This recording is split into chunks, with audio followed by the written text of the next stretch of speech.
that button's going. Let me grab a link and share it, because that's how the internet works.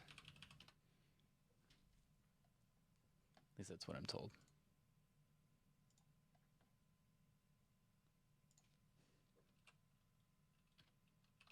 Hey, look at that. 3 people watching us now. Hi, 3 people watching us. How are the 3 people watching us? Stephen Lowry says, I'll be back in a minute. I need to think about watching this. Well played, sir. Well played. Oh, too fun. So many things you could do with this title. It's a good one. All right. I think that's up. I got Audition ready to go. I gotta get my Stream Deck ready to do stuff. All right. Well, you tell me when you're good. Do you have a hard stop of any kind today? I don't think so. Okay.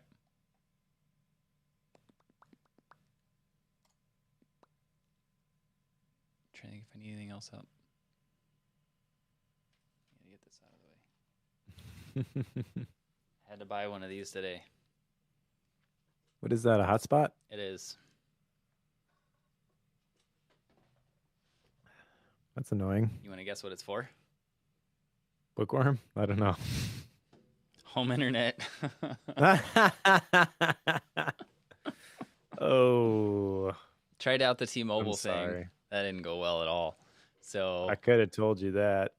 It depends. I have a friend nearby that it works amazing for. He gets 100 meg both ways, up and down. Wow. And I was like, okay, like that's the first, and I trust him on it. Well, it's very specific to your house location.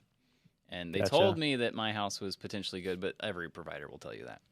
Exactly. Oh, just sign up, and if it doesn't work, just bring it back. Sounds like they're going to let me send. I've tried 2 different boxes with them now. It sounds like they're letting me send them both back for free, and I'm not going to get charged anything, so it's not going to cost me anything in the whole thing. But yeah, there's that. Well, that's good at least. But anyway, so I get to try that out. The Verizon thing, they do have a home internet deal that is in the area. They're in the process of opening it up to specific neighborhoods. They're at least testing that. I know how that goes with Verizon. Yes. We used to have a place up north in Wisconsin, and Verizon had their My Fios or whatever, like back in the day. Fios, at the end of our street. Oh, it's coming, it's coming, it's coming. Yep. 5 years we waited. My parents eventually sold that place. We never got it. Yeah. Yeah. They do that. That's for sure. This one I can at least confirm from non-Verizon people that over the last 6 months they've been opening it up in the area. And nice. Yes. We're looking away from each other. That's interesting. It's a good comment. I can't. Well, I mean, I could throw OBS onto my iPad in front of my DSLR and look straight into the camera. I could switch them. But OBS doesn't work all the time with my Mac, and it frequently like crashes in the middle of long podcasts or presentations. No, I've never noticed that, Steven. So that's a good call. I can switch that one, because then you and I don't have to do anything, Mike. I'll just switch the cameras. Okay. In OBS on my side. Sounds great. That's easy peasy, but not Start right my now. Bookworm recording timer. Oh yeah, you do timers. Yes, I do. Timmer timer. Yeah, I'll get it next time. Super fun. Right. Okay, I think I'm good when you are, sir. Hold on, Carol's here, so I have to show my new pen. Hi, Carol. Parker? is a nope. Let me see if I can get the focus on this thing. I don't have a. Oh, give me 1 second here. Nope. Come on. Focus on My eyes the can't pen. see that. There. It is a Pilot Custom 912. It's Ah, basically like Pilot's version of the Pro Gear. got it. Got it for $100 with a Falcon nib. That is more than I've ever spent on a pen. That's about 1/3 of what that pen is worth. Is it? Yeah. No clue. That's like a whole territory I don't get into because The Falcon nib is a really nice flex nib. So if you just touch it lightly on the paper, it gives you a pretty, probably fine line. And then if you press harder, the tines actually like they split. split. And so you get some really cool, you can do some really cool calligraphy style stuff, which I don't do. But you put Fancy. in a, what do they call it? An ink with a lot of sheen, maybe, where like the color is different on the edges. Mm-hmm. Then it looks really cool because you get, like I have in there right now, Robert Oster Fire and Ice. So it's like this dark blue for the most part. And then it's got like tinges of red on the side when you get a Sure. lot of ink on the page. Looks really awesome. Super pretty. It's true. Ready to hit buttons? Buttons. Yes, 1 second. I need to One. look something up quick. 1,000. Need a minute to think, Joe. I did that before I joined. But I'm all right. Just give I'm me a good. minute. Give me a I'm minute. good. All right. I gotta find all my buttons. All right, you ready? Yep. 3, 2, 1.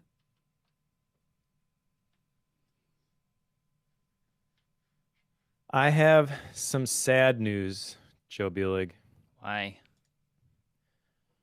because the author of Flow, Mihaly Csikszentmihalyi, passed away yesterday as we record this at age 88. 2 days ago, right? I saw the stuff yesterday. Doesn't Okay. matter. People are going to hear this a week into the future. Toby, cut It's this true. part. Yes, it's true. I saw this. I saw it yesterday as well, and I was sad. So, Mihaly, rest in peace, sir. For those who are newer to Bookworm and have not gone back and listened to every old episode, which I'm not necessarily suggesting you do that, Oh, I am. You definitely but should do that. this is a name that popped up over and over and over and over and over again at the beginning of our Bookworm journey and kind of became a running joke for us that every time it was mentioned, Yep. we would note it. Yep. And it seemed like every single book was pointing back to his research on flow. So, And we kind of dropped the ball with that too, because I know that he was mentioned in quite a few books. Even I'm trying to place it. I've seen his name in some of the more recent books, but we haven't called it out like we used to. Like I know yep. we've skipped that. So it does, his name and his book Flow does continue to come up still. And I think rightly so. I mean, we did cover his book here on Bookworm, and yeah, he's had a huge impact on like kind of the brain science and self-help world. It's kind of taken the place by storm. So yeah, Yep. he's a very influential name in the world of nonfiction books, especially in the genres that we tend to cover. Yeah, we did cover his book. You're right. I'll put a link to the episode in the show notes for people who are interested in that.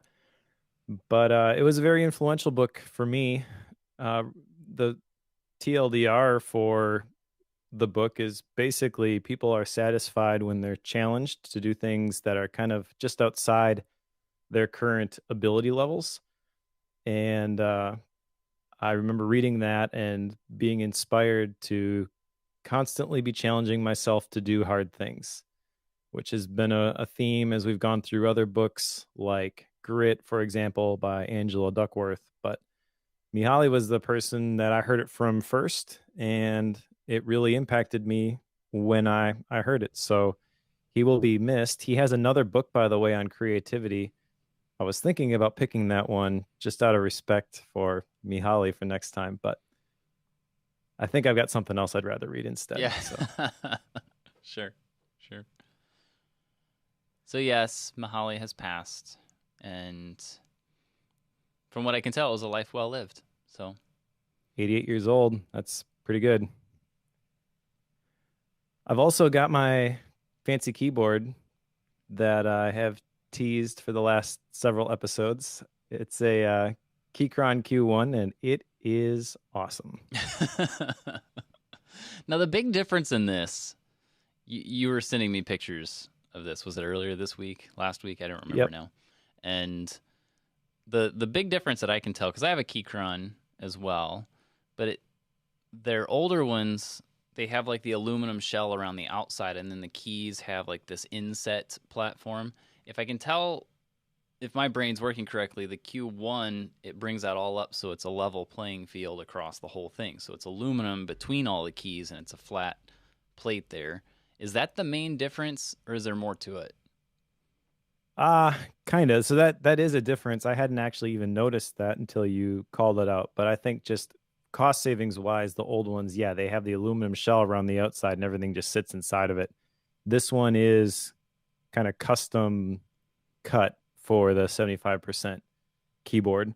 The big difference is that this thing is probably twice as heavy as the 10 keyless, which is bigger, that it replaced. Yeah. It is solid.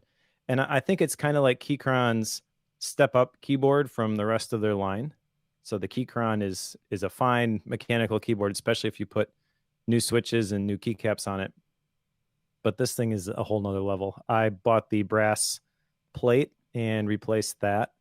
I put in Zelios V2 switches, which are even better than the Holy Pandas, in my opinion.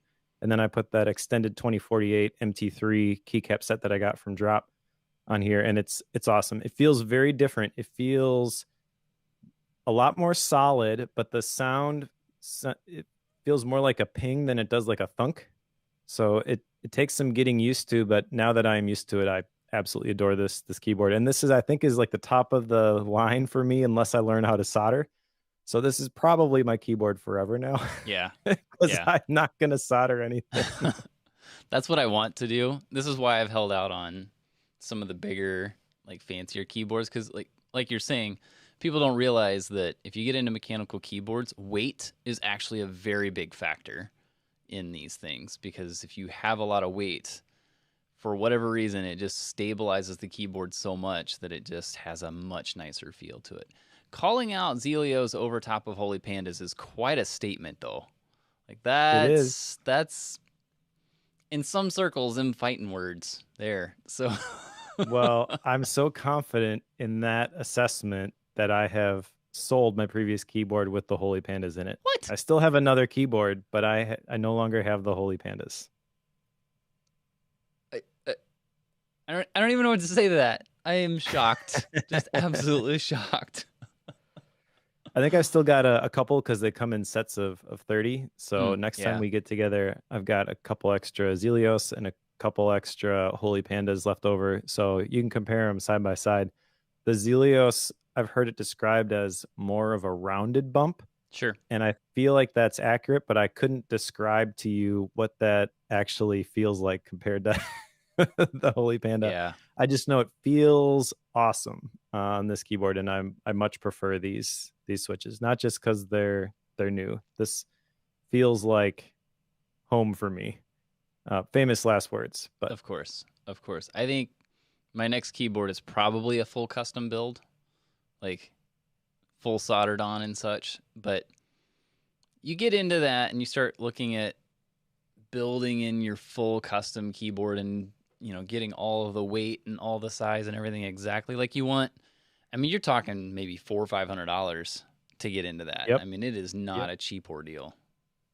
Before the switches and the keycaps. Correct. Yeah, that's just the That's just the shell and everything. Yes. Which is the difference here for me, I think, when it comes to pens and keyboards, because I've heard with both of these hobbies, people saying, well, you never just end with just one. You get a collection and you rotate through them. I have no desire to rotate through keyboards. Yeah, that no.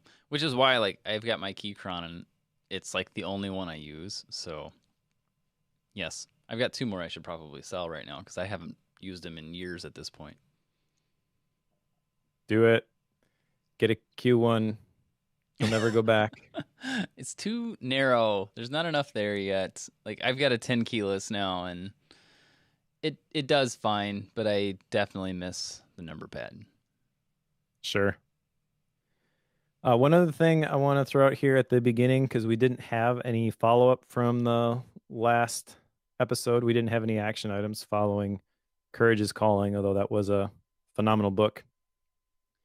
One of the quote unquote courageous things I have done, and I use that hesitantly because this really isn't all that big a deal, but it felt like a big deal to me, was committing to doing my newsletter on a regular basis. And I tweeted yesterday, I've been doing it now every couple of weeks. I've got 4 issues that I've done. And for the most part, the response has been overwhelmingly positive. I called out my assistant who's helping me format these and get them out the door in the first one. And I got a bunch of people writing in saying, thank you for getting this man writing again. But my brain focuses on the people who unsubscribed since I started sending the the newsletter.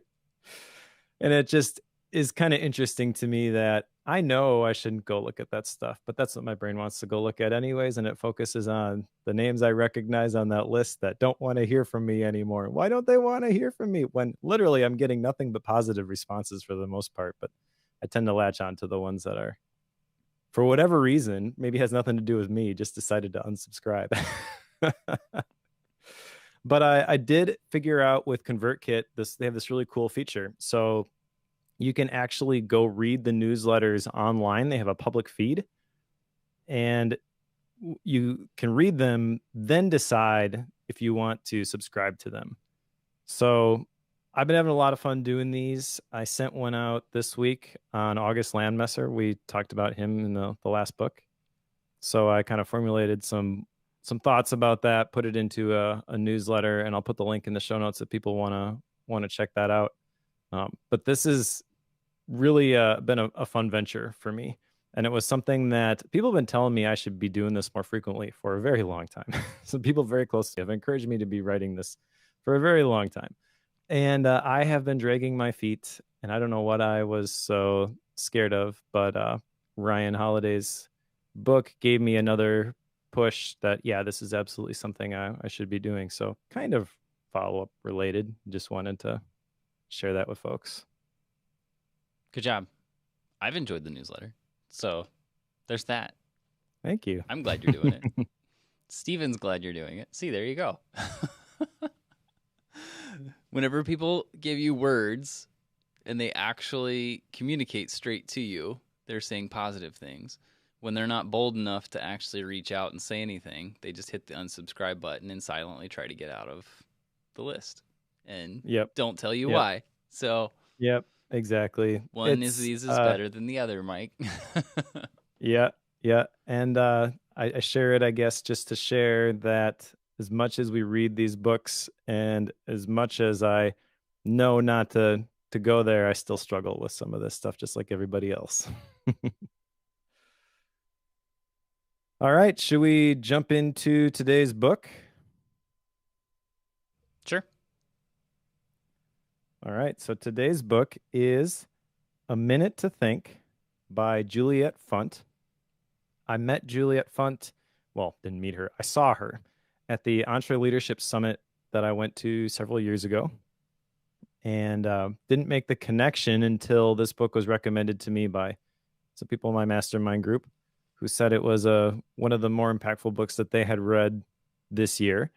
Her big thing is this idea of white space, which is very much like the margin that we studied when we read Richard Swenson's book, and it's packaged a lot differently.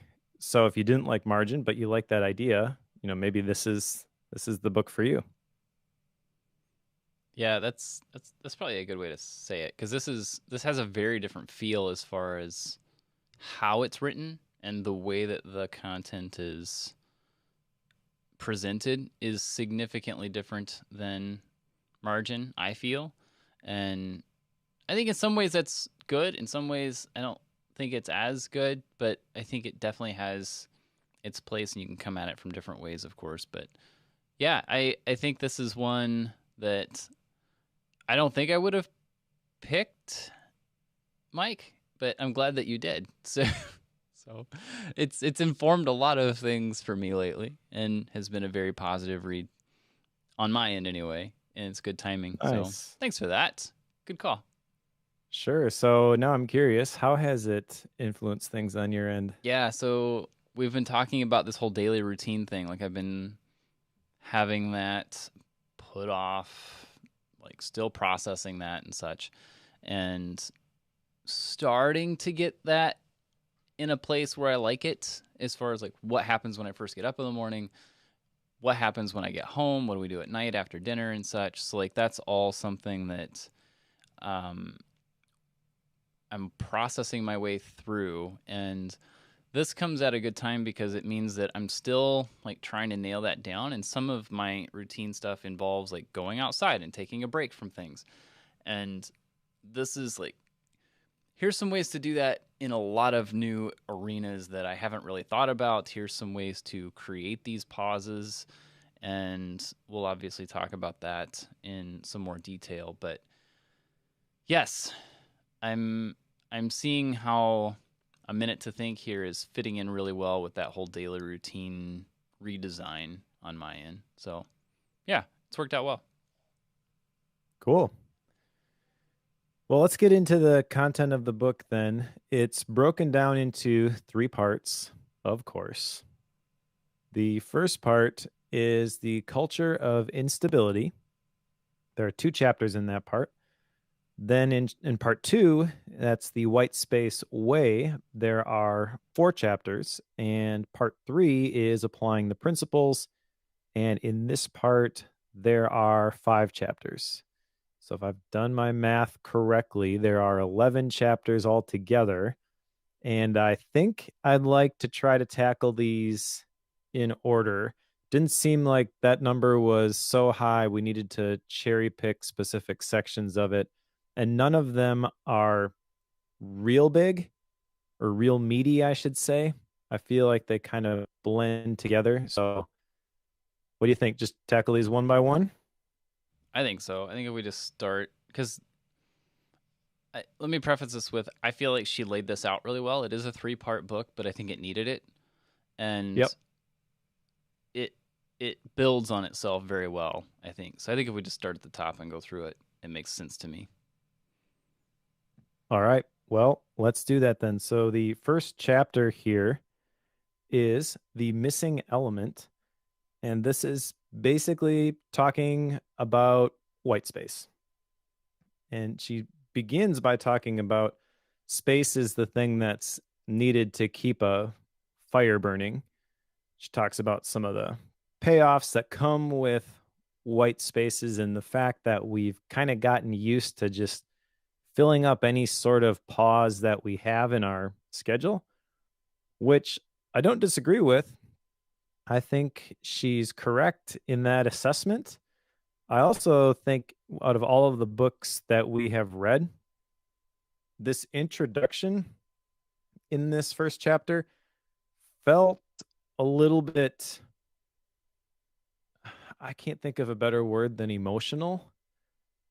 I know she's trying to get us to realize what this lack of white space is doing to us emotionally, but even like the stories that she chose with this,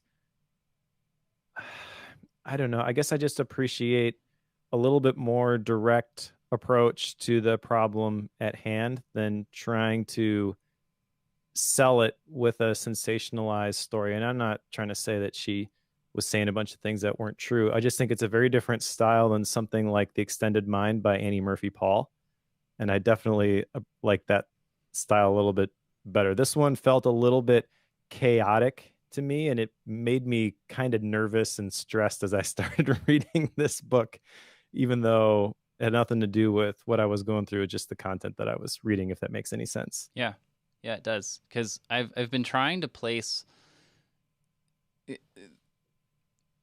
Let me say this: that I really like the content of the book. The way that she worked her way through it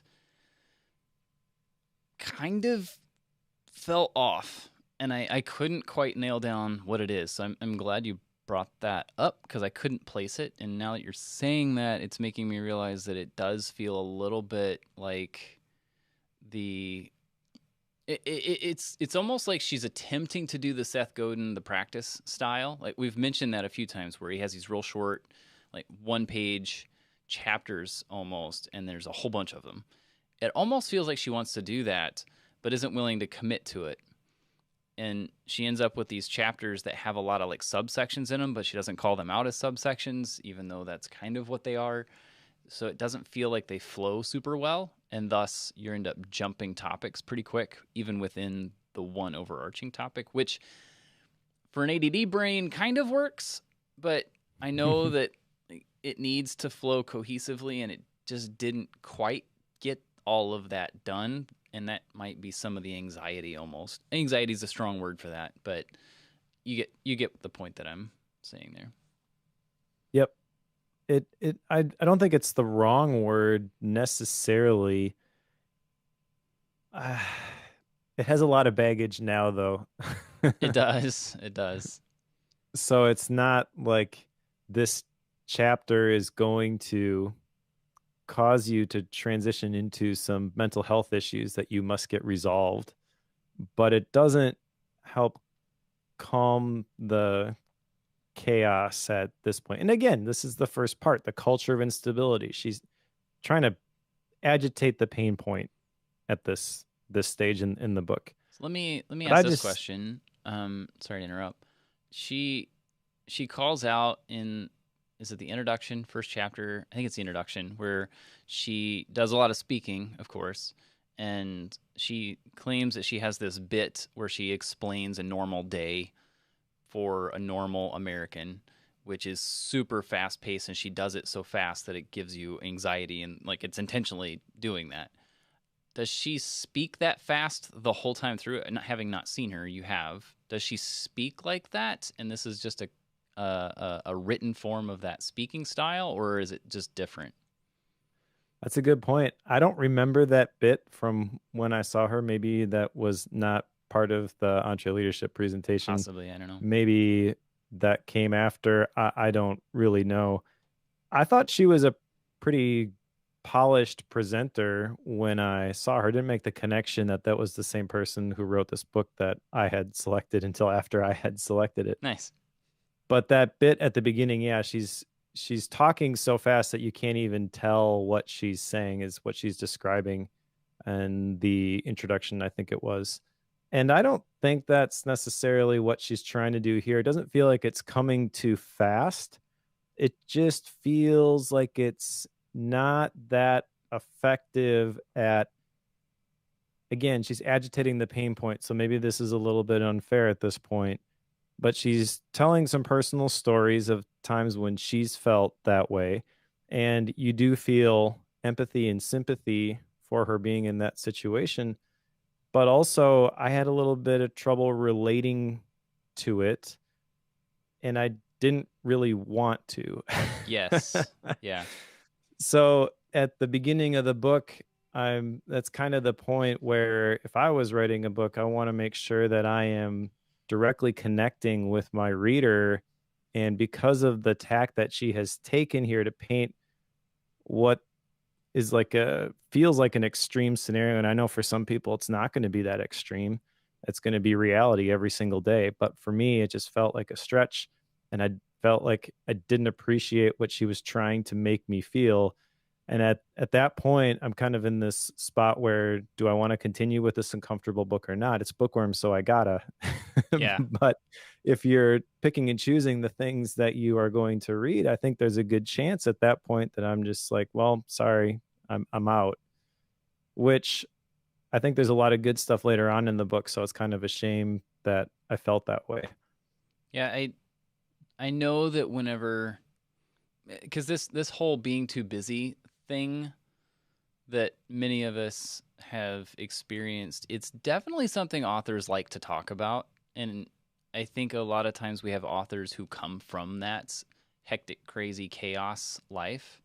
And I don't want to downplay this because I know that a lot of people do have that life. But honestly, I don't know very many people who have it that bad. It's still like people are still too busy, I think, but not at the level that a lot of people like to put into these books. And I can't quite figure out if that's because they're trying to sensationalize it a little bit. They're picking the extreme to make a point, which is fine, but I don't think that's the norm anymore. I definitely think it was at one Mm-hmm. point, especially since, all the COVID piece changing the way the workplace has existed. Between Yep. that and a combination of just a lot of people are tired of being too busy, and that's becoming, I think, more common.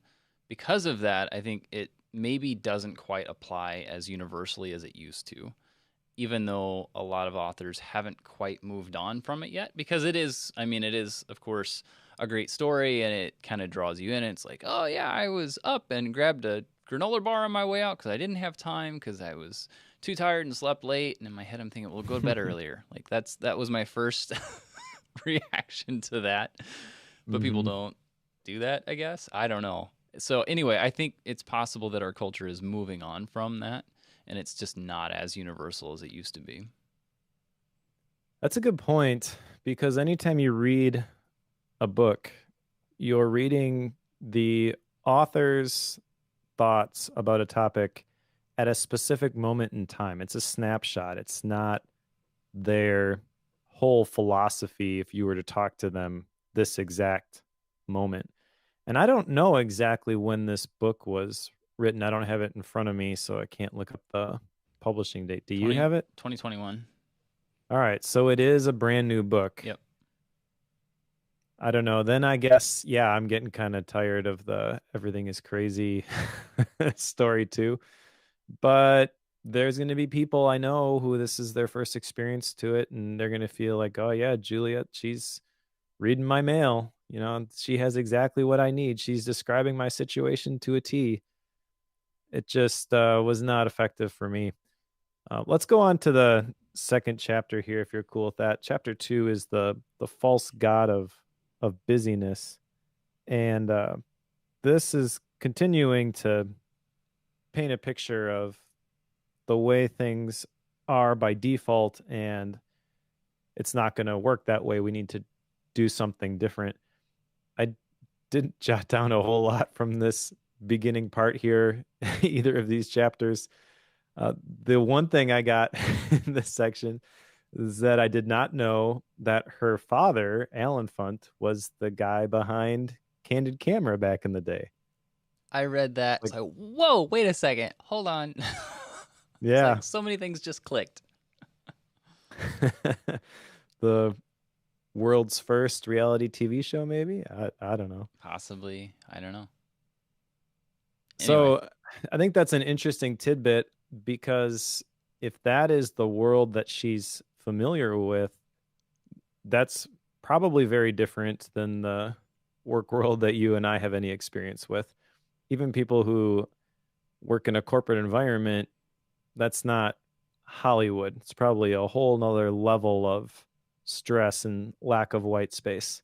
So I'm trying to take into consideration at this point now that maybe she has a more extreme picture of this than I do because I've been able to make my own schedule for the last several years. yeah, but even coming from corporate, like at the height of crazy for me, I would like on an absolutely terrible day, and I use that word specifically in this case, I would be up at 4 a.m.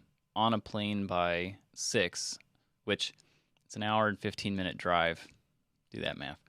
And Joe's not getting to the airport very early. That's what that is.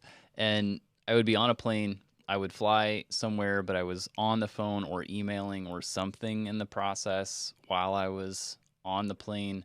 Would land, would have a meeting in the vehicle on our way to whatever our destination is, which was a meeting in itself most of the time. And then we would be back on a plane to fly home or headed to a hotel to do some form of, I mean, it was just constant all day long. And even though it was constant from like 4 a.m. till about 11 o'clock that night, I don't feel like it was as hectic and chaotic as some of what she's spelling out here. And I know it's not as chaotic as folks in Hollywood can deal with at times, just from having read some of those schedules. So even that ridiculous, I've got no time really even to eat all day long, doesn't really seem to be super bad. But even that wasn't constant. It wasn't every day. I mean, we still had periods where we weren't running nonstop like that. So I don't know. Maybe there's a whole nother level. If there is, I pray I never experience it. Exactly. And it's kind of weird that as you're progressing through the book, you are almost feel like you have to apologize for the fact that you're not under this extreme stress that the author assumes you are. So it feels weird. Which kind of begs the question, whenever you write a book or you write in general, write a blog, write a newsletter, whatever it is, when you're doing that, one of the first things you need to do is consider the audience. Like, who are you writing it to? And in this particular case, she's writing to a specific audience. It's possible we're simply the wrong readers for it. Like that's an option here. Based on everything I saw, marketing wise, looked like we were though. Correct. So yeah, I'm not arguing with that. It might possibly be a disconnect between the way it was marketed, the way it was written. Maybe that's the assumption still that the people that they're marketing to is us. It's just that they consider us wrong on one side or the other. I don't know. I'm not sure what that is, but you're right. I think there is something a little bit off there.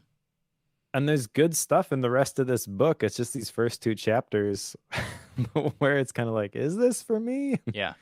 One thing I do think was kind of cool in the second chapter, she says, did I do enough is the wrong question.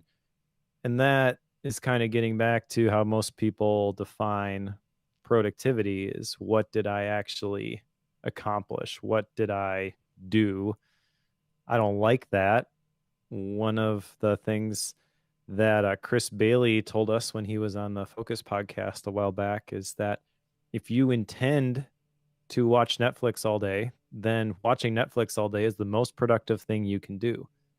It's when you have a long list of other things that you wanted to get done and you end up watching Netflix all day anyways as a way to escape it, that's where you get into trouble. So I think true productivity, in my opinion, is more along the lines of did I follow through on the intentions that I set, not did I crank out X number of words. It's not quantifiable.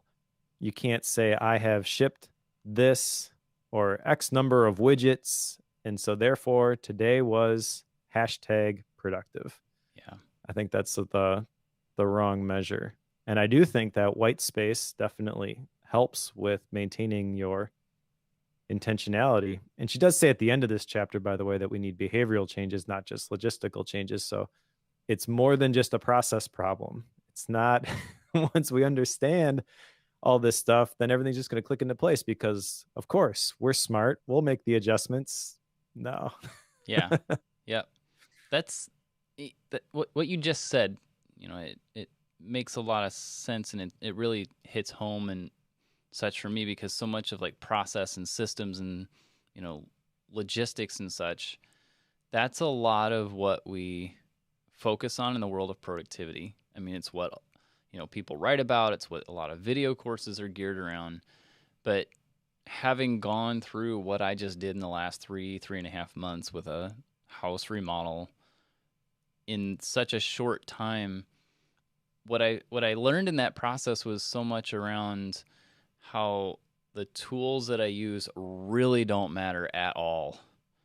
And like I could get all into, should I be using OmniFocus for managing the house or Todoist, or can I do it in Obsidian? Like like my wife had used Basecamp, I had used Basecamp. We needed to be able to share it together.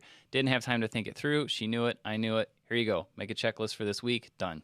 Like that was it. I mean, there was no need for a morning stand up or a weekly reconnect, or it was just, okay, what do you got going on in the next 2 3 days? Or I would realize that something was happening that was going to impact her next 3 weeks. So like, okay, Beck, here's the thing you got to know. And then we would go through that. But that might be Tuesday afternoon. It might be Wednesday morning. It could be Saturday afternoon. Like you never knew when that was going to be necessary. And yet the whole project worked really, really well. And we didn't miss any deadlines in that process over that 3.5 Yep. months, which is unheard of with a remodel of this scale in that time frame. So I'm kind of shocked, but from a productivity stance and like a getting things done world, not the book, just a yeah. Whenever I think about it in that way, I realize that so much of these systems and processes, at least for me, are sometimes just like pillars that we put up because we feel like we should, Mm-hmm. instead of realizing like, okay, what is it? Like am I being intentional with what I'm doing today? And I don't know, the whole 3 month process has taught me a ton in that in that so much of what I felt like I needed to do in order to be quote unquote productive, it's really unnecessary and just makes me feel better about it. So I don't know. That's the thing. I I completely agree. I felt very guilty when I started doing my hybrid analog stuff. I won't say bullet journal because it's not a bullet journal. I admit that. Oh, I gave you grief for it. You could Yeah. say it. It's okay. Basically, what I do is I time block my day and I write down the 5 things, up to 5 things, no more than 5 things I am going to try to do today. And I've got stuff I got to publish for podcasts, for the suite setup, whatever. I don't manage any of those as projects. I don't break them down into the individual steps. I just put a few things down on paper and then I don't worry about the rest. I haven't really used a task manager in like 2 years and I feel bad about that. Yep. Why do I feel bad about that? I am publishing the things. This week I wrote 5 articles. 5 articles for the suite setup. They're going to be published the next week when we're on sabbatical and the week we get back. That's a very productive week, but I have no record of how I managed all these things inside of a task manager. And why does it matter? As long as you have the support system to do what you need to do, I think a lot of people, myself included, can get bogged down in the details. And when you do that, you don't end up doing the work. You end up fiddling with things. So I do think there is a place for a task manager, and I do want to figure out the right one for me to use. I have a thought as to what that's going to look like. I'm going to play around with some stuff while I'm on sabbatical here. I understand the review, looking at the things, making sure that what you're doing is the right things. I understand all that. And I do think that there's a version of that I should be doing, but it's not the canonical GTD one where I'm absolutely looking at everything, because that just feels like this huge mental burden to me. And even the thought of looking at everything makes me feel exhausted to the point where I don't want to sit down and write the thing that I know I need to do next. That's the whole idea, is what are we going to do next? Actually, that's a great place to jump into the next section if you're cool Yep. with that. It's perfect. Okay.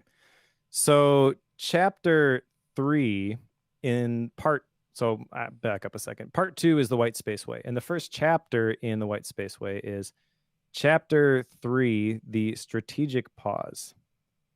And the strategic pause talks about having a break in what you're doing so you can think about what you're going to do next. She's still painting this picture of time pressure at this point and ties it to weaker cognitive performance, which is not a surprise, I think, to either you or myself. She talks about some of the uses for those strategic pauses, which that's like the very first version of white space here. And she advocates for a tactic known as the wedge, which I thought this is actually pretty brilliant. And the way this is framed, I feel like this is very applicable to just about anybody who would read this, which again is why it's weird in the first two chapters that I felt like this maybe was the wrong book for me.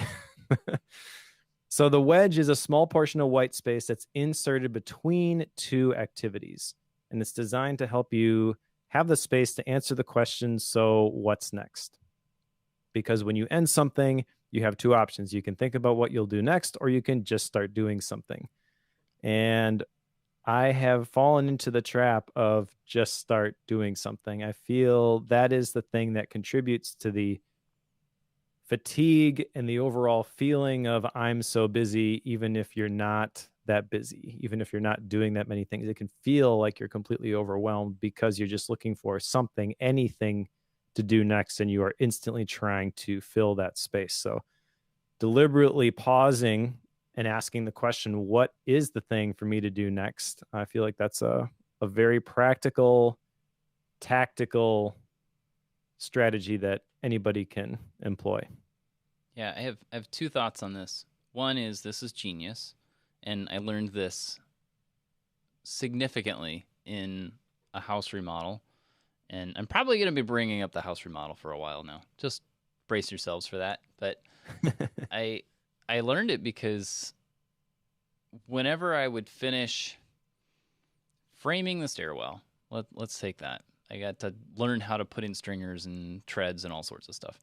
And as I was finishing up the stairwell, it occurred to me that, okay, what's the next thing? Like, I have the list of the stuff that needs done on the house before we can move in, because we had been adding things to it. It was like, well, that has to be done before we're comfortable moving into the house. We had been capturing that stuff into Basecamp, and whenever I would finish a big project like the stairwell, okay, well, I could put a floor in the kitchen. I could put a ceiling on in the family room. I could put lights in this room. I could this, I could that. But there's a whole order of operations that Becky can't get into paint until this is done, and I can't do X until Y is done. I can't put carpet and stuff down until there's a subfloor in the room. Like, there's all of these things that are dependent on each other. And I would regularly talk at one of my girls, like, here are the things I've got. Like, I can't do this until that, and I can't do that until this, and then Emma's like, "What are you talking about? I don't know what this is." Like, I just need you to listen at me. Like, you don't have to understand what I'm saying. I just need you to listen. So, but the funny thing with that is my kids now can tell you what the process is for removing load-bearing walls is, and what the four parts of a stairwell are, and like they can explain this stuff to you now. So it's kind of funny. But anyway, I would have to pause at the end of these things before I could determine what the next thing is I needed to do. And that was before I had read this book. That was not something I had connected as a result of this, but it helped me understand why that was helpful. So that's part one of this. Part two is, as an ADD person, this is super dangerous. Like, like, here, you're giving me an excuse to not just jump into the next thing without thinking about it, which means that I could probably think about trying to figure out what the next task is going to be for a couple hours before I actually move on to the next one. So it's good and bad, I think, in my case. So I think if it's intentional, like if you follow the way that she's calling it out here, in that process what the next thing is and not just take a break. Like, those are two very different things. But you're strategically pausing so that you can determine what the next thing you should be focusing on and being intentional about it. That's I think the part that matters here. That one I can get behind. Yeah, and there's a creativity aspect to this too. She shares a quote by D. Hawk that says, "Make an empty space in any corner of your mind and creativity will instantly fill it." which is very interesting to me, but not really the topic of this book. So we'll have to unpack that one separate time, I think. Yep. Yep, for sure. But the whole topic of creativity, where ideas come from, how do you make the most of them? That's really fascinating to me. And reading this book has reinforced an idea that white space or margin is essential for that sort of thing. You need to have the ability to let your mind wander a little bit if it's constantly trying to figure out what's next because you have a task list that's too long, then it's being forced to operate at a level much lower than what it's capable of. It's kind of like when David Allen talks about how your mind is for having ideas, not holding them, but you try to remember to do everything in your head anyways.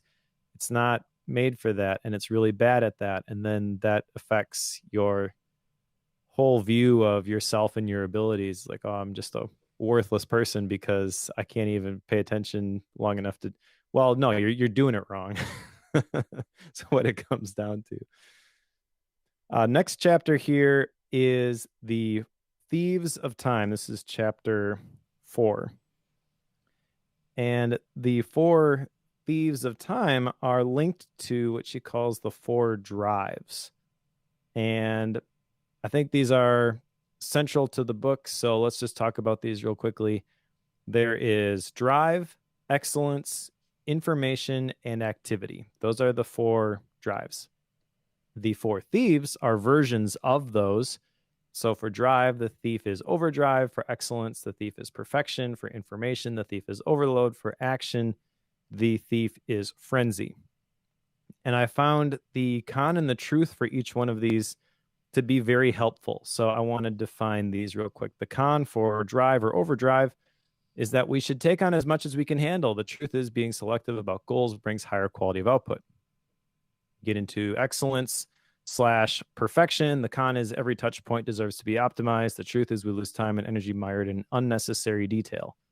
When you get into information and overload, the con is there's no such thing as having too much knowledge. The truth is that our human brains can assume only so much information. And then the last one, activity or frenzy. The con is that busy and productive are the same. The truth, always being in motion, can limit thought and deplete us. So I thought it would be interesting to talk about how these 4 thieves or 4 drives pertain to us. So which thief out of these 4, overdrive, perfection, overload, and frenzy, speaks to you the most? Activity. I know that's not the word you used, but because I thought of it Frenzy? as, yeah, so the drive, excellence, information, activity, because that's how she tends to refer to him. Like the thief of drive, the thief of excellence. Like that's how she refers to him after that. So that's how I wrote it down. But thief of activity or frenzy being the con version of that. I think that's probably my biggest one. Short of that, I think drive is the secondary to that. But that one probably could be connected in some way. I noticed that, like, if you really want to deep dive these things, there are some connections between them, and they can kind of bleed into each other. But I feel like the activity side, the frenzy side of it, is where I tend to land. Some of that I think is because with me learning like how my brain works, I've been slowly realizing that if I take too much of a break between tasks, that I will end up on YouTube for too long or play a game or I don't know what for a ridiculous amount of time. And to combat that, I've just kind of been training myself to not stop at all and just, what's the next thing? Like, what's next on the list? Which is a thing she calls out. It's easy whenever you've got the task list and you've got everything externalized to just look at the next thing and run with it. And I've been slowly kind of training myself to do that because it's not my tendency. And that has led me down this path of now being in this potential frenzy mode, which I'm not sure I would say I'm completely in a frenzy mode all the time, but it's a fair amount of time, I would say, just because I don't stop very often. But yeah, that's probably my big one, the whole activity frenzy thing. And Nice. you? Yeah, and I like the word that you use there, tendency, because she makes the point in this chapter that our response to these thieves is often not a choice, but a reflex. Yeah. So, step one is recognizing what that reflex is going to be. And then you can start to try to develop new habits through behavioral change, which that seems like a minor thing to reframe habits as behavioral change, but it's one that I'm recognizing is more and more important. So something like atomic habits, James Clear does talk about this. So I'm not trying to say like he's trying to dupe us or anything, but the title, Atomic Habits, and when people think of habits, they think of just tiny little things, whereas tiny habits at the very beginning, BJ Fogg is the researcher that Atomic Habits is based off of. So he's really unpacking behavioral change in general. So habits is the thing that people are like, oh, this is approachable. I will go study this. But once they get there, there's a whole lot more to making it work in terms of behavioral change.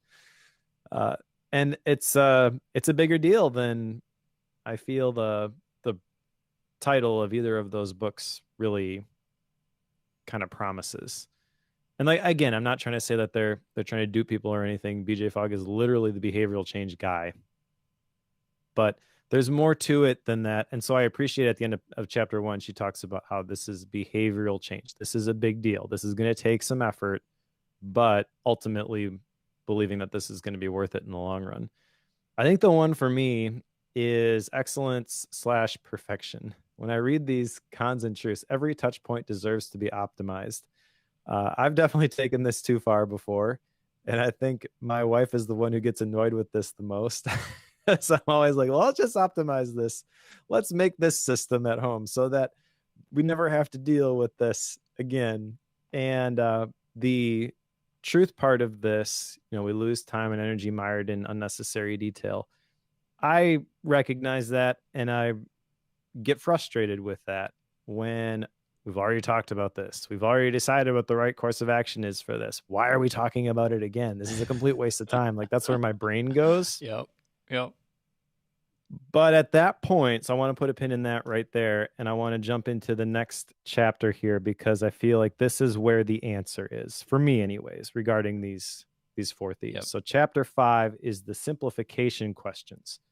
And there are key questions here for each one of these thieves. The one for excellence, and this just totally fits for me, is where is good enough good enough? Because past me would have said nothing is good enough. Everything must be the best we can possibly make it. And that is impossible. So just understanding this, where are the areas that I'm not trying to pretend that this problem doesn't exist, but I'm recognizing there are diminishing returns when it comes to my ability to change this by myself.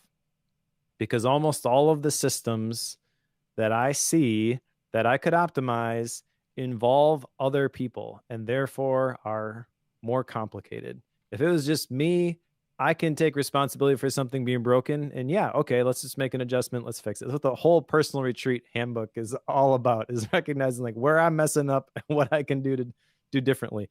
But I've learned other people don't like it when you say, hey, you should do this differently.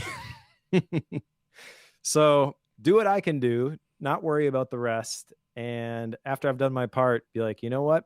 That's good enough. That's the path forward for Mike. It makes me happy to hear you say this because I feel like the whole perfectionist side of you eats at you in a lot of ways. So, like, I love the level of quality that you strive for in a lot of things. Like, I see your video courses and such, and like, I can tell you've spent hours and hours and hours on those. And if you compare those with some other folks in the productivity space who don't do that, like, yes, yours are more polished, of course, Mike, but sometimes I wonder if it would have been okay if you'd cut 2 or 3 hours out of that 20 hours that you put on the video, because I'm not sure that we would see it. Like, it would still feel super polished, but I don't For know sure. that. I don't know that for certain. Like, I say that knowing that, like, a lot of what I do is finding good enough. And like, whenever it's even in simple things, like we built a rack mount video distribution system in one of our rooms, and that whole thing has to have a lot of cables that come in and out. You talk about cable management, it's a mess. And what I ended up doing was finding a way to coil things up and then zip tie them to a little cavity that I put in the back so that it's all hidden, that you really can't get to unless you're like taking screws out and such. So it's hidden, but certain areas of that thing look terrible. But the user interface side of it is super clean and easy. Now, I could go through the process. I know how to make all that cable stuff look super nice and be super easy to trace and super easy to edit in the future. But I'm going to spend an extra 15, 20 hours on the thing to do that. And no one's going to see it but me. And it's not going to save me 20 hours in the future, ever, because it only takes me a minute to trace a cable through what I have now. So it's going to take a long time before that's a thing. So it's not worth it.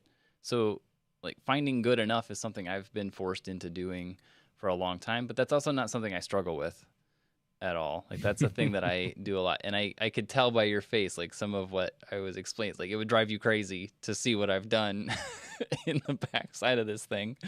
And it's probably okay that it drives some people crazy, but that's not my thing. Like, the one that I really struggle with here is the simplification question here that we're talking about for the thief of activity or frenzy is what deserves my attention. Yep. That one is difficult for me, like super, super bad, because like, oh, well, there's this thing that just propped up. I'm going to go get that done now so that I don't ever have to record it, remember it, or keep track of it in any way. It can just be done and gone. Like, that's a lot of my tendency. And she does talk about like the urgency thing, which is next. But that whole side of things is one that I struggle with, because one, it's partly my job to deal with that stuff. And two, it makes me feel like I'm doing a lot of really good things.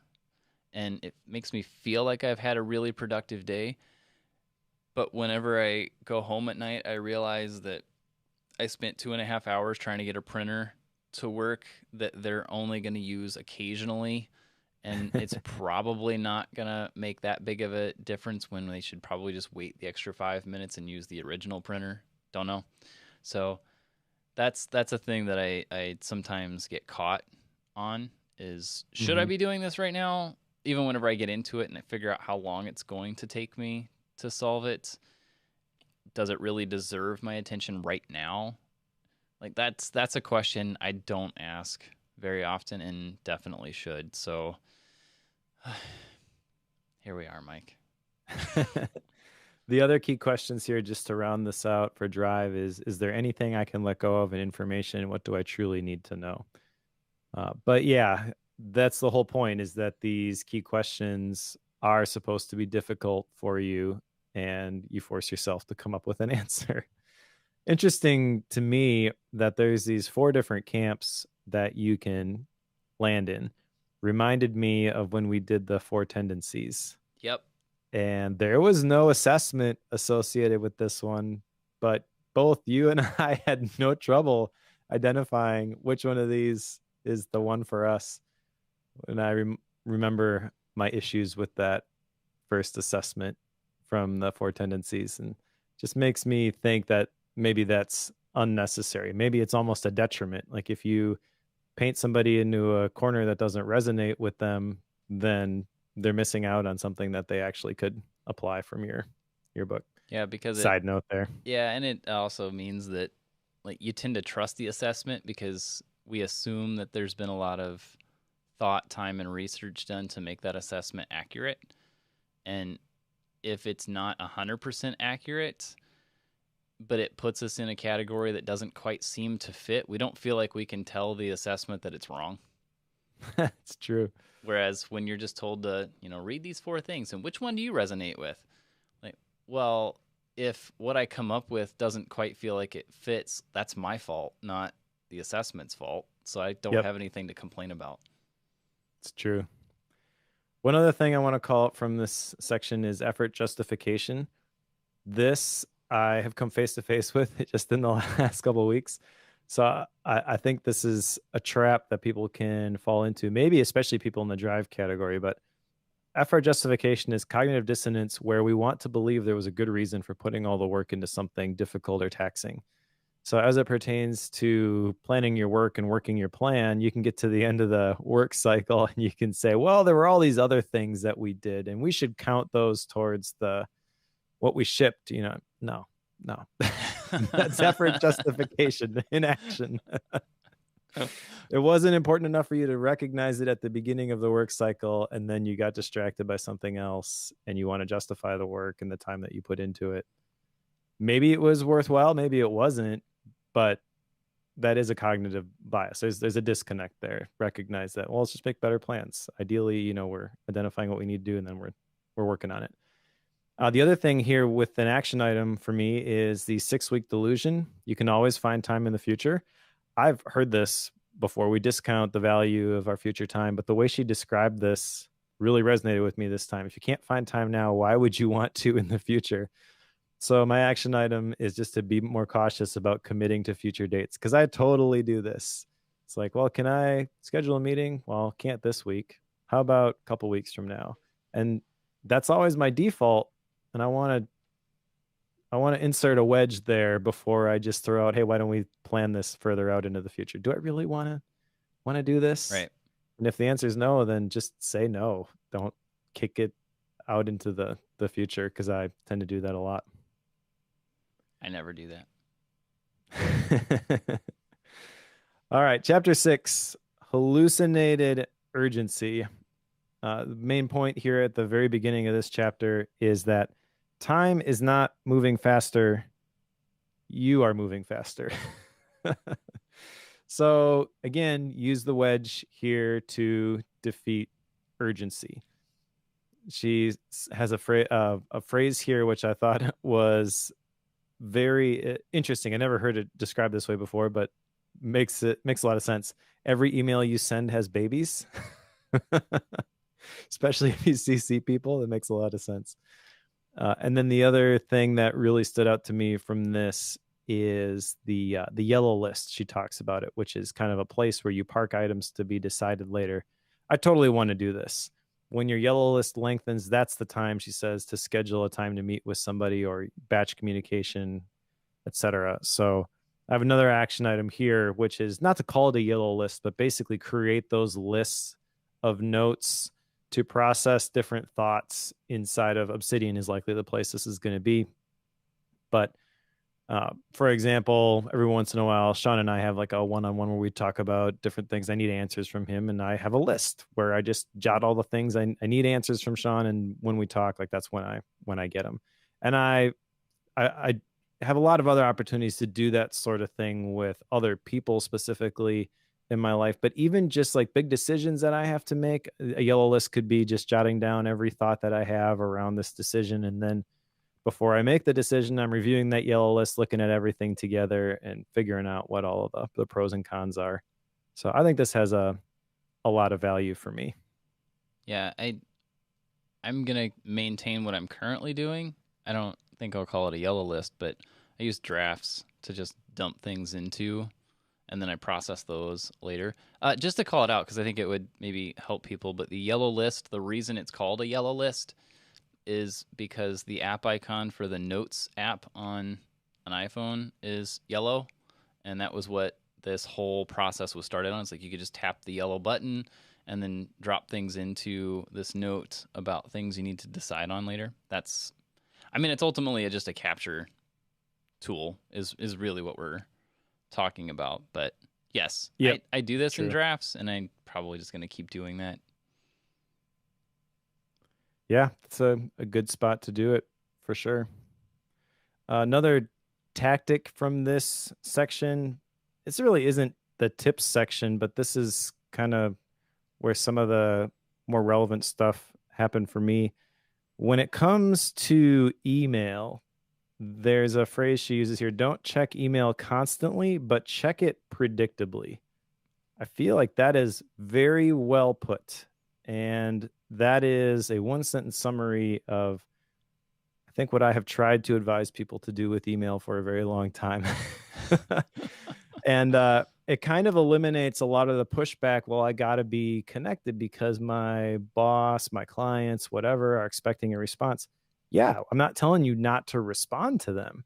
I'm just telling you not to respond the moment that they send you an email. Like, have a little bit of white space there, insert a wedge, and you can define for yourself what the wedge is. And I think a lot of people, once you reach agreement on what this is going to look like for you, this can totally work. It's probably a good place to jump into chapter 7, since you're talking about email. Yes, chapter 7, the tool that turned on us, talking about email. Absolutely. Have you seen The Social Dilemma? Yes, I highly recommend that to many, many people. And if you haven't watched The Social Dilemma, Tristan Harris, you need to go watch it. There's my plug. I agree. Yeah, It's on Netflix. We've talked about Tristan Harris before. I don't really want to get into all of that stuff. Again, that's not the purpose of this particular episode, but that is the place to find out more about this tool that turned on us. I feel you can't do it justice in one chapter of a 250-page book. She tries. She does a decent job, but that's the place that I would point to. She does talk about 2 core email disciplines here: touching it less and composing it better. She talks about the characteristics of well-written emails, which I think are great: clarity, brevity, and punch. But the real motivator about disconnecting from email as much as you can, which I think that's step 1 for just about everybody, is really understand the psychological stuff that's going on with your, I don't want to say addiction, but kind of like the connection that you feel you need to have to this kind of stuff. It could be social media too. This is a work context. She does like white space training and consulting with corporations, is my understanding. So she's walking into a workplace and the thing they're going to be connected to is email, and probably Slack at this point too, one of those instant communication methods. But yeah, you gotta break that twitch. I have a action item from this one because I know you've bemoaned my email practices in the past, and I'm one that, like, I tend to have my email applications open all day long, as in, when I say open, I mean they're launched. They're not in front of me very often, but I leave them launched because I have a weird way of using a computer, and I've learned that, like, I don't leave Windows open all the time, but I use the hide feature of a Mac. I've been told that very few people use that, and they may take that away at some point. If they do that, I don't even know what I'm gonna do. Like, I will recreate it somehow, but like, that's a thing I use constantly. So anyway, email's launched all day long, but I think what I need to do is find a dedicated time to reply to emails. I have quite a few things I need to be aware of when they come in through the day 4 or 5 times throughout the day, which I know is actually not that many times compared to most people, but trying to find a dedicated time to reply to those. I suspected it's the end of my day because I don't want to use my good thinking time to write email replies. Maybe I should. I don't know. But my goal is to, towards the end of the day, get through my email replies at least as much as I can in the time I'll give it. So that's something I really, really need to do. I'm bad at email. Somewhat intentionally, mostly not intentionally. if you were to be intentionally bad at email, that is perfectly legitimate, It is. in However, my this opinion. is not perfectly legitimate the way I'm doing it. So there's that. All right. Next chapter is how the best teams talk. And I feel like this is kind of getting into maybe the root of the issue when it comes to email is there's no intention behind the communication. It's just I'm going to cover my butt and send this email to everybody so that I can go back and say, "Well, I told you so," if the crap hits the fan.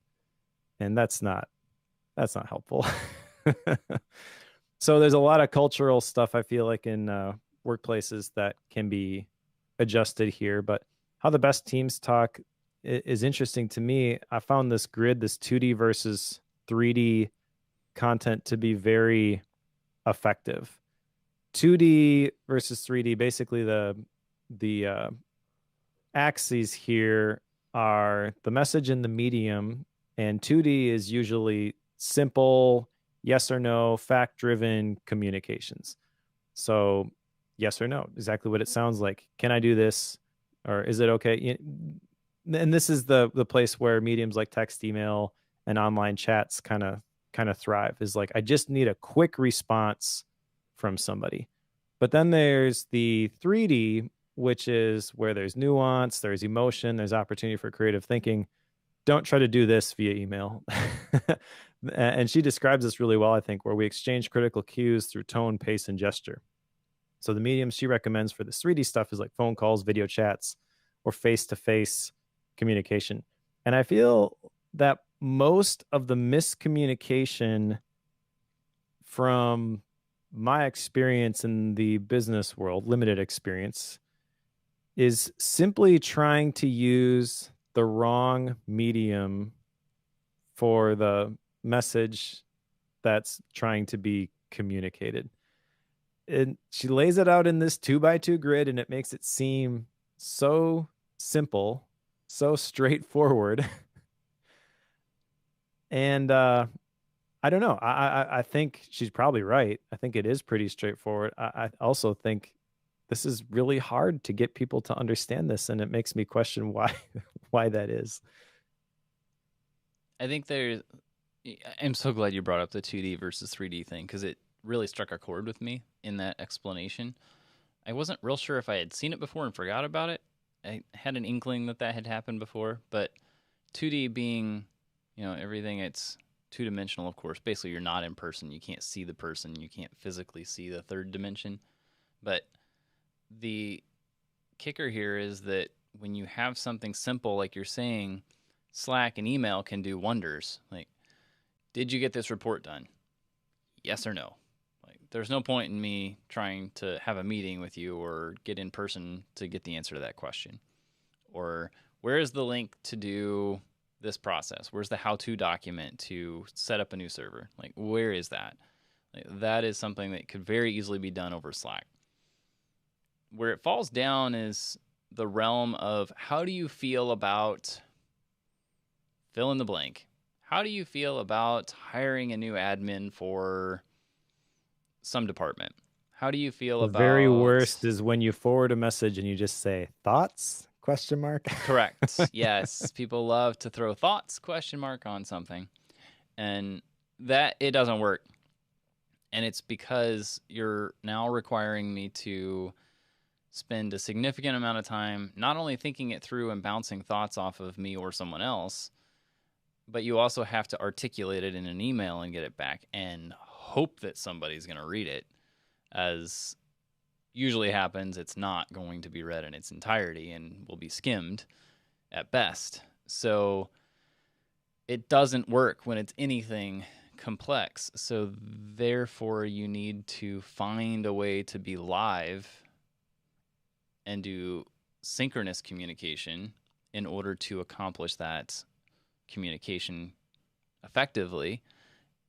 But I don't think many people realize that, and I think it's because Slack and email is so quick and easy that the asker can very easily get the question out and puts the onus on the answerer to that Yep, initial you just punt it. request.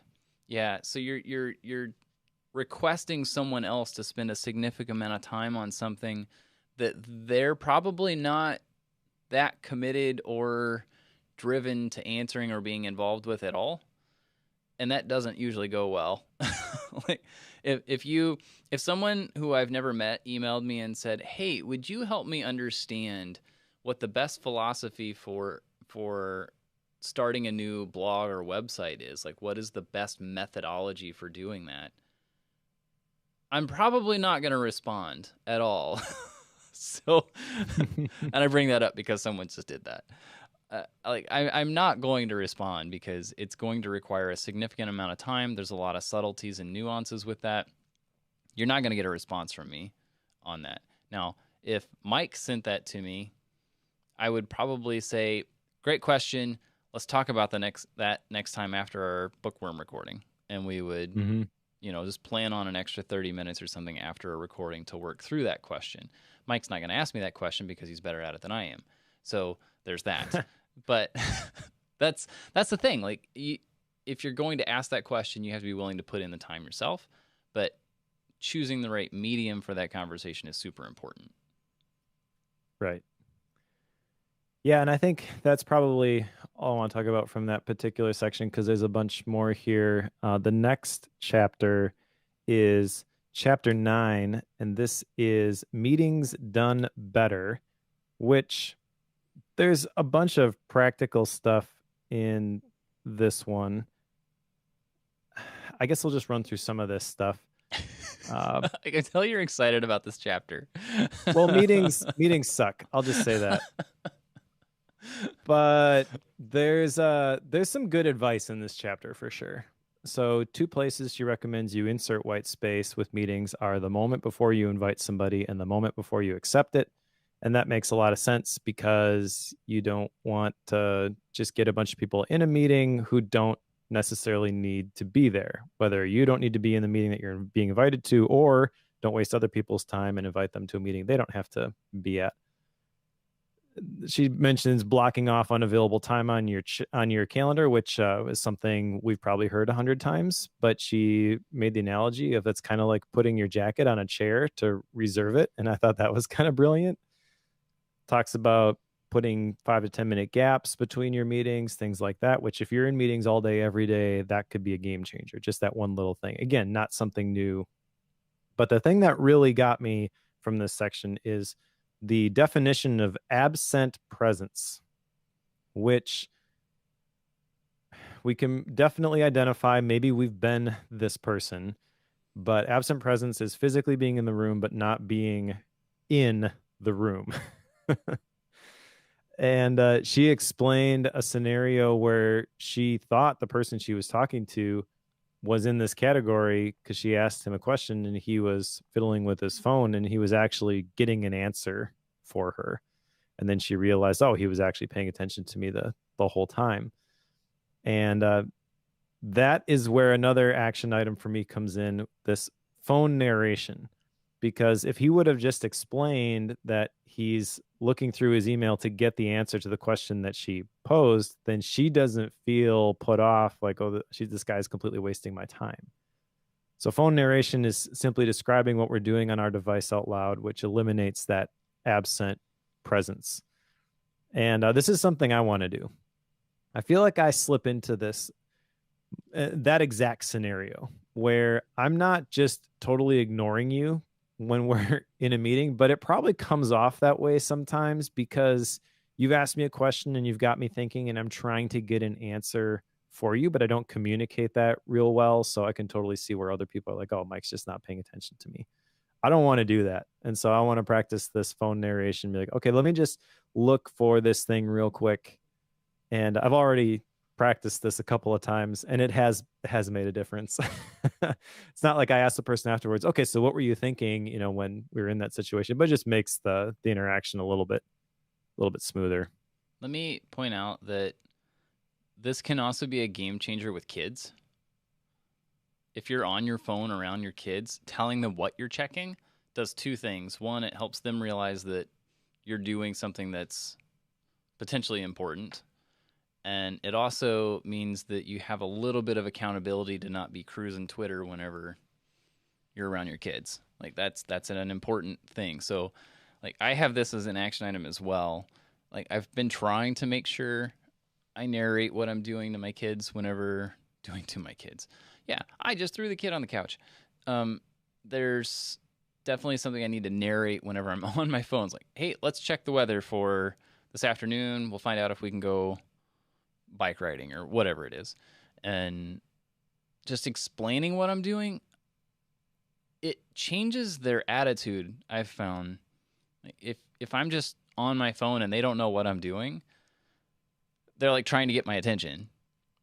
But if I tell them I'm checking the weather so we can figure out what we're doing this afternoon, they usually get quiet and wait. So, okay, I need to explain what I'm doing more because then you'll understand what's happening and you can connect with what I'm doing, not just dad's on his phone again. So I think there's a lot of value in this, not just in meetings, for sure.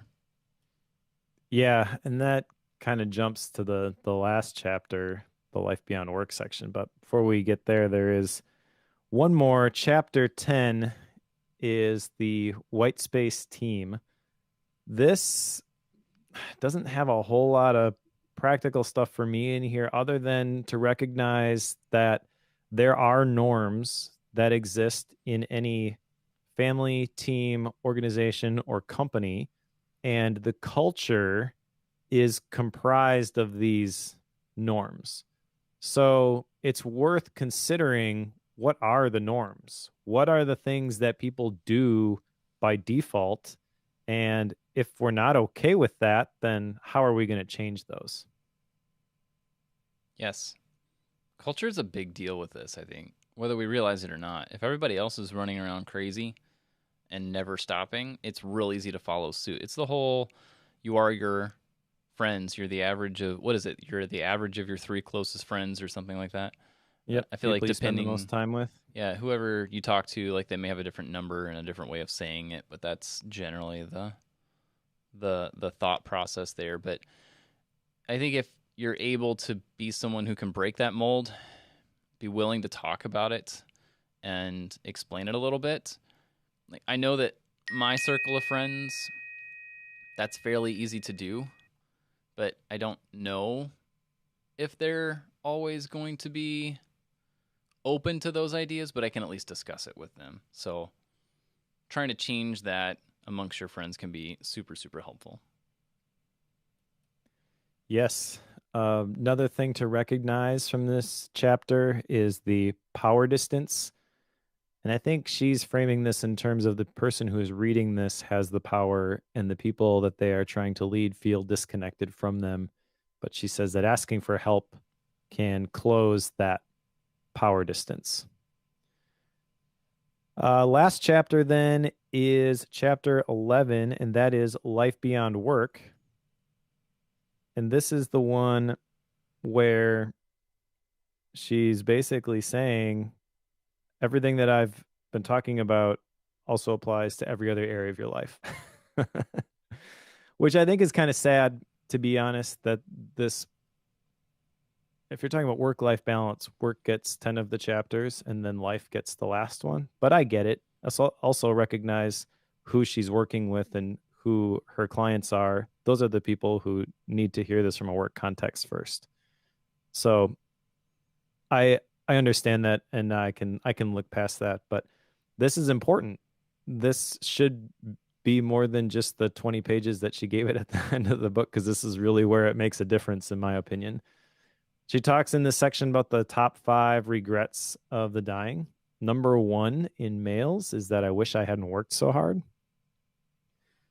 So that's a whole separate topic, those top 5 regrets of the dying. I almost picked that book that she mentions there as the the next one for me for Bookworm, but I got something else instead. Big idea here, though, I think, is to recognize that white space is not just valuable in a work context, and figure out where are all of the other places that I can apply this. Obviously, like you were talking about, your family, your kids, stuff like that. as I was reading this section, I was realizing that the one-on-ones that I do with my kids every week, so every Thursday morning we go to a coffee shop and I get coffee. They get hot chocolate, except for Toby, who likes lattes now and cappuccinos. Good job, Toby. And we'll play games, chat, whatever. It's just like 45 minutes to an hour on Thursday mornings, but we do it every single week. And that doesn't feel like white space for me because it's one more thing I got to squeeze in the middle of my work week, but it's white space for my relationship with them. And there are many, many, many, many times where something has come up and we've been able to have those meaningful conversations just because we created the space for that to happen, which was the whole idea when we started doing that. So I thought that was kind of cool to see that being played out in my own life. Not to paint this picture of like I do this perfect, but just this is a win that I've had, and go ahead and steal it and do it yourself. I don't care. You don't need to give me credit for the idea. I wanna defend her choice to spend most of her time talking about work here because I know that many people spend so much time on work and trying to make sure that work is something that doesn't fall apart. And it's such a vital part of obviously many people's finances and such that we focus on it a lot, but then our habits at work bleed over into home. And it does happen pretty easily. So if you're focused on trying to make your work life a little less chaotic, add the space in there, add the margin, add the white, add the pauses and such. If you're able to do that at work, I think it's going to have a tendency to bleed over into home as well. Just because that's where we tend to focus so much. And I'm not saying that relationship with work is healthy. I'm just saying that's normal. Like that I feel like is a fairly common thing. I do that. I mean, whenever like the way and pace that things are going at work has a tendency to affect what's going on at home. And it's probably because we spend a lot of our best hours at work versus at home. And we tend to spend a majority of our day at work versus at home, even though it may not actually add up that way. But it feels that way. So we tend to focus on it a lot. But I feel like that's probably at least a piece of this imbalance. Whether she realizes that or did it intentionally or not, I don't know. But to me, it makes sense to focus on it that way, just because I do think it will, edge its way into your home life for sure. Yeah, I think that is fair. Yeah, start where you are with what you have, and if work is the most important thing at the moment, and I'm not saying you've decided it's the most important thing, it's been the default most important thing because that's where all your time and energy is going, then yeah, that's the place to start. Absolutely. All right. Action items. I've got 3 of them here. Number 1 is to be cautious about committing to future dates. Number 2 is to create that yellow list to process my thoughts in Obsidian. It's not going to be called the yellow list, but it's going to be many, many lists, different notes, basically. I know you hate this term, but essentially this is like a map of content for different things, whether it's decisions or things I need to talk over with somebody.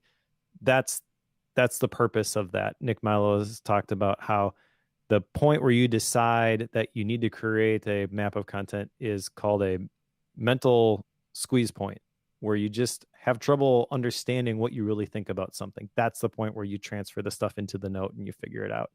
So that's exactly what I want to do. And then the third one is practice phone narration, which I'm already starting to do, and I'm seeing some fruit from that. What do you got? So I got 2. One, I'm working on doing the email thing at the end of the day, figuring out how to make that work out well. The other one is also phone narration, but I'm gearing that towards family time, not necessarily work time. Part of that's because the times whenever I'm in meetings and such, like, I'm going to be on my phone quite a bit. I'm not going to explain what I'm doing because I'm probably not paying attention in a lot of cases, and that's intentional because the meeting is way too long and it's an area that I really don't need to know about, shouldn't be there for. So I'll do something else, and people know that I'm doing that. It's very well known. So I'm going to continue that one because I can get some other stuff done while they're talking about stuff that doesn't impact me at all. So there's that. So yeah, those are my two, the narration and email thing. All right. Style and rating. My book. So I go first. We've kind of talked about the style at the beginning, and I want to call out here that it's only the beginning that I didn't really care for the style. We spent quite a bit of time talking about that, and it was 2 chapters out of 11. So I want to clarify that the beginning of the book didn't start off real great for me, but I feel like it made a hard pivot after that, and felt like this was a very approachable, well written book with some great stories and some great ways of defining things that I was familiar with in new ways, which kind of helped crystallize some of these concepts for me. I had a couple of action items which were not presented in a way where you must do this, which sometimes those action items are, and I tend to push back against those and be like, nope, I'm not going to do that. I'm not going to follow your system. So the fact that she's just presenting these ideas, and I felt it was very easy for me to call out a couple of action items, that was a positive here. I will say that I don't feel like there's anything truly groundbreaking for me at this point in my journey from this book. I totally understand if this is the first time you've heard about the concept of margin or white space, this could be absolutely transformational. I'm not sure that I would recommend this over margin. I think it depends on the person. For some people, margin is going to be easier to engage with. For probably most people, this one is going to be easier to engage with. So, in terms of general recommendations, if you're just looking for something on the topic, this is probably the first place that I would look. But if I understand you a little bit and you want to dig into more of like the science behind the stuff, then margin's going to be the thing for you. I think margin is probably better for me than this book is, but I understand why this book can resonate very, very well with some people who are wired a little bit differently. I'm going to rate this 4.0, not anything against this book necessarily, just exactly what I said. It doesn't feel transformational to me at this point in my productivity, self-help, business leadership, whatever term you want to put there, journey. But I think it potentially could be for the right person. It's a well-written book with some insights. I think just about anybody could get something from this book. Just doesn't feel like the thing that's really going to rock your world. Well said. I think I like your comments on margin versus this one because like margin's more about the concept and like you're saying the science behind space. This one I feel like is more practical, like tips and tricks sort of thing. So if you want tips and tricks, this is probably the one you want. If you're a science nerd, pick up margin. Like those that's probably the good split point between those two. But I think this is an easy one to read. It's somewhat disjointed mid chapter, like we were talking about earlier, but I don't feel like it detracts so much that it's a problem. It's not one I feel like is easy to read before bed. Some of these books are, but this one's not. And just like Courage is Calling, don't read that one before bed because you're going to feel like you want to go start a fight at the end of the day, and that doesn't do well for bedtime. So 4.0 is where it needs to be. I think, it's a solid book. I'm glad to have read it. To me, it's more of a reminder there's not really anything in here that I felt like, oh, that's new. I'd never considered that before. There's some analogies, there's some terminology that's kind of useful, like the phrases you're talking about with email, you know, the one-liners and such that make it easier to explain things. Like that's where some of the value comes in here, but again, none of that's completely new, just a different way of saying the same, which is not bad, just nice to have the reminder, at least to me. Agreed. Awesome. Well, let's put a minute to think on the shelf. What's next, Joe? So next, we're gonna read "So Good They Can't Ignore You" by Cal Newport because I think it's about time. I mean, we've read all these other books. Why haven't we read this one? So it's time we go back in time and read Cal Newport's book. And this might be I was thinking about this before we jumped on, but we've been reading a lot of books that are 1, maybe 2 years old. This one's obviously older than that. I don't remember when it was written, but we haven't Yeah. like gone back in time on some things for quite a while now. So be kind of a different way of doing it because we're usually like, okay, they wrote this in the middle of the pandemic, or like we haven't had that whole conversation of, okay, well, when it was written, this was what was going on. Like we haven't had to have that conversation. This one's probably going to force us to do that a little bit. Sure. Yeah, I loved this book when I read it. Must be like 10 years ago at this Yeah, point. yeah, So it'll be interesting to see if my perspective has changed at all on this. sure. I don't know. I'm excited about it. But what's after that, Mike? After that is a book that was recommended to me via a Twitter thread in response to my newsletter emotional crisis. Soundtracks by John Acuff. And the subtitle, I don't have it in front of me. The subtitle to this is basically Don't Overthink Things. So I think this is going to be the perfect book for me right now. I also kind of realized that we hadn't actually covered any John Acuff books. What? And I kind of couldn't believe that. Did you look this up? Like that's serious. We haven't covered. I thought we For had. Bookworm, I'm pretty sure we haven't. I went through the catalog. Maybe I missed one, but I mean the books there's Start, there's Quitter, there's Didn't we do what are the new ones? Start? Oh, that bugs me. Yeah, just do a Google search for Bookworm John Acuff. I'm pretty sure we have not, and You're right. feel like we need to address that. So we're gonna read soundtracks. I'm a little dumbfounded by that one. I thought for sure we had covered that. I just pulled up the Bookworm list and then I searched the page for Acuff, and hey, guess what? It's not there. Yeah, maybe a Gap book at some point, but I mean, I've obviously read his stuff, but I thought it was from Bookworm.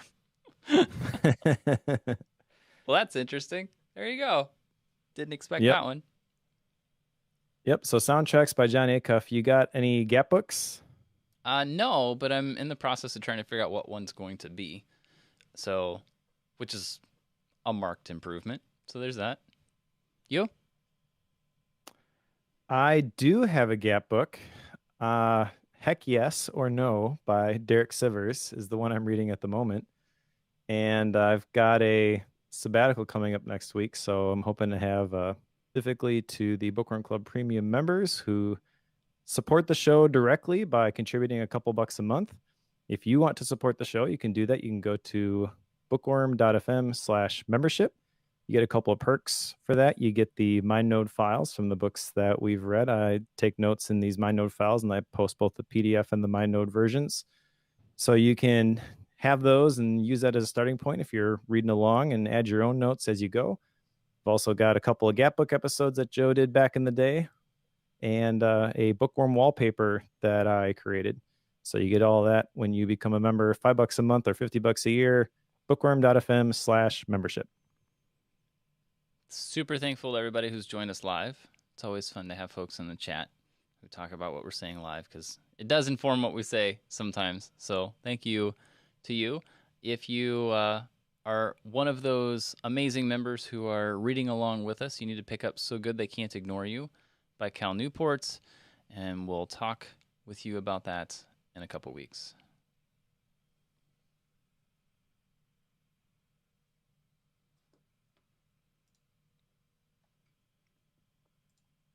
All right.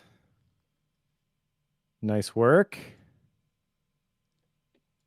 Yep. Hi, Blake. An hour, 37 minutes. And when we started that, I thought we're going to stray into 2-hour territory. You did pretty good about keeping us on it this time, though. That was you, not me. I drug it out in some places. Yeah. Cool.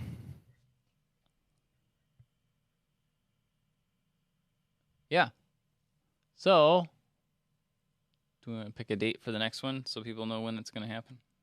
Let's do it. When we're going to record. So Good Not They Can't next. Ignore You. Be 2 weeks. The 5th. Yes. What time? 12:30 again? Yeah, I feel like it worked out well. Yeah.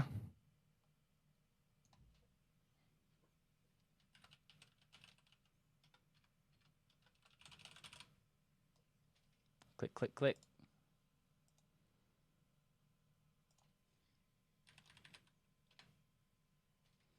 All right. So, November 5th, 12:30 Central. So Good They Can't Ignore You. There you go, folks. You heard it here first. Alrighty. This will be a fun one. Cool. All right. Anything you want to tell the world before we go? I love you. Nah. I love you, world. Super fun. All right. We'll see you guys in a couple weeks, and we'll go from there. Bye, all. Sounds good.